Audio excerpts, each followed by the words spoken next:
Bismillahirrahmanirrahim. Assalamualaikum warahmatullahi wabarakatuh. Di video kali ini, admin kembali berbagi informasi yang masih berkaitan dengan pernyataan Bapak anggota DPR RI ya, oknum. Nah, di mana di komentar pada video ini komentar ada mencapai 200 teman-teman ya. Kemarin ketika admin membuat mengecek ya, di sini rata-rata mereka menginginkan agar beliau itu sebenarnya lebih baik diberhentikan. Ini banyak sekali teman-teman ya, banyak sekali komen-komen seperti itu, dan ada salah satu komen yang pernah admin lihat berkaitan dengan kebenaran hal ini. Nah, sebelumnya teman-teman ya, nanti kita akan langsung cek di media sosial resmi beliau nanti teman-teman ya.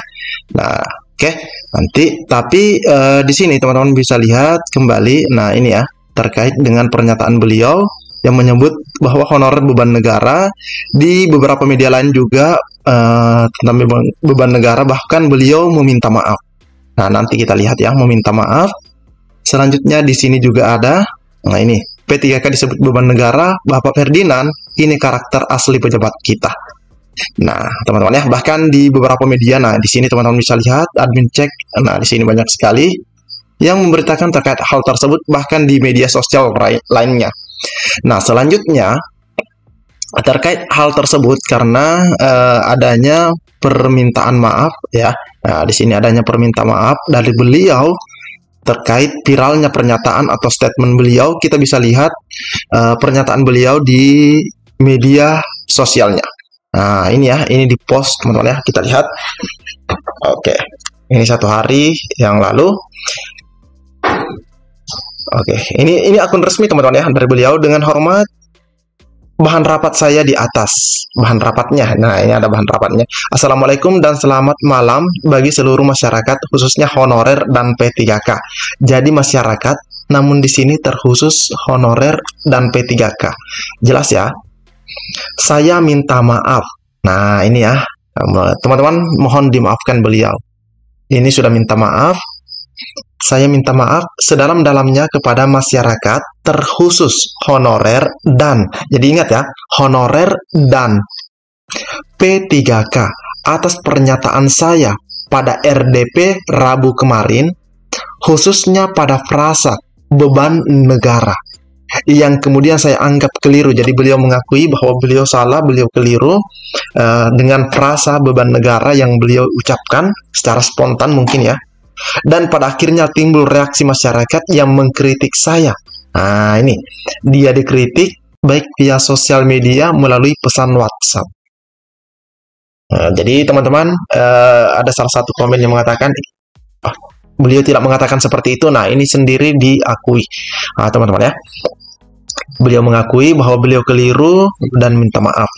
Nah, selanjutnya, sebagai anggota DPR tentu saya siap menerima segala kritikan, dan saya anggap menjadi pembelajaran berharga bagi saya untuk terus belajar dan memperjuangkan aspirasi-aspirasi yang telah masuk melalui saya, khususnya terkait honorer dan P3K. Izinkan saya melalui postingan ini menyampaikan poin-poin bahan rapat yang saya olah, yang beliau olah sendiri dari berbagai aspirasi masyarakat dari berbagai daerah yang telah saya kunjungi sebagai upaya meluruskan statement saya. Nah, di sini dikatakan bahwa laporan terkait honorer merasa diperlakukan tidak adil dalam proses penerimaan P3K. Nah, ini ya, ada masukan-masukan dari honorer yang beliau terima seperti ini, bahwa honorer merasa tidak diperlakukan secara adil dalam penerimaan P3K. Terus yang kedua, laporan dari bagian kepegawaian bahwa ada kepala daerah yang terkesan setengah hati dalam mengangkat honorer menjadi P3K. Ketiga, khusus di beberapa daerah terkait pengangkatan data, pangkalan data, bahwa ada honorer yang ikut seleksi namun masa pengabdiannya dianggap tidak maksimal, terindikasi keluarga dari pejabat tertentu.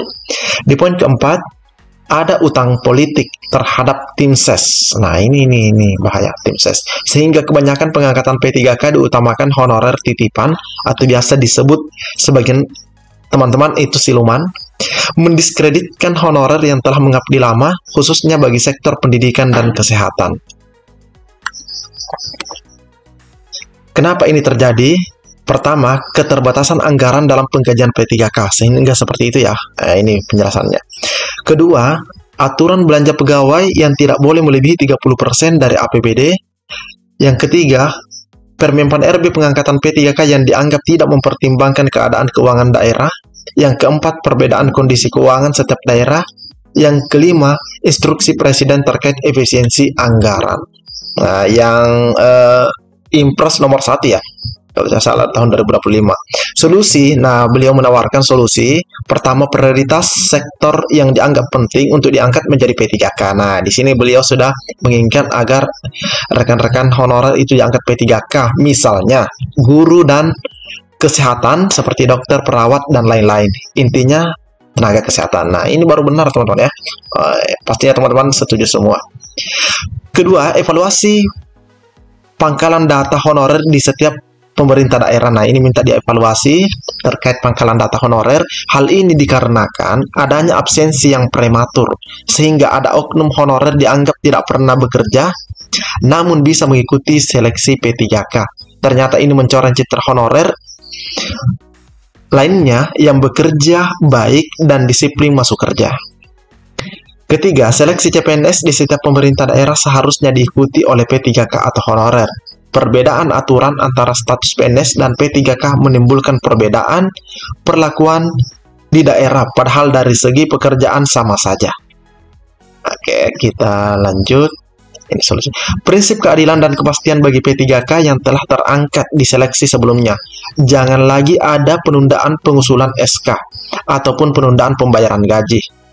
Keempat, terkhusus efisiensi anggaran, kami tekankan jangan diterapkan pada penggajian P3K, karena ini merupakan konsekuensi dari Kemenpan RB yang telah terlanjur mengeluarkan penerimaan P3K tahap 1 dan 2. Kelima, negara harus bertanggung jawab. Nah, ini katanya negara harus bertanggung jawab dalam menyediakan pos anggaran melalui dana transfer pusat ke daerah. Kemampuan anggaran setiap Pemda berbeda-beda, sehingga negara harus hadir dalam kesejahteraan P3K yang telah terangkat. Nah, ini foto beliau teman-teman ya, Bapak Taufan Pawe. Jadi ini beliau mengakui, beliau minta maaf. Jadi teman-teman silahkan dimaafkan, sampaikan di kolom komentar. Dan semoga saja apa yang menjadi solusi beliau dan perjuangan beliau kembali untuk rekan-rekan honorer dan P3K di sini, semoga saja berakhir dengan baik, teman-teman ya. Jadi mungkin cukup sekian informasi yang dapat admin bagikan di video kali ini. Lebih dan kurangnya admin mohon maaf. Pantau terus channel ini. Admin akan terus berbagi info update buat rekan-rekan semua.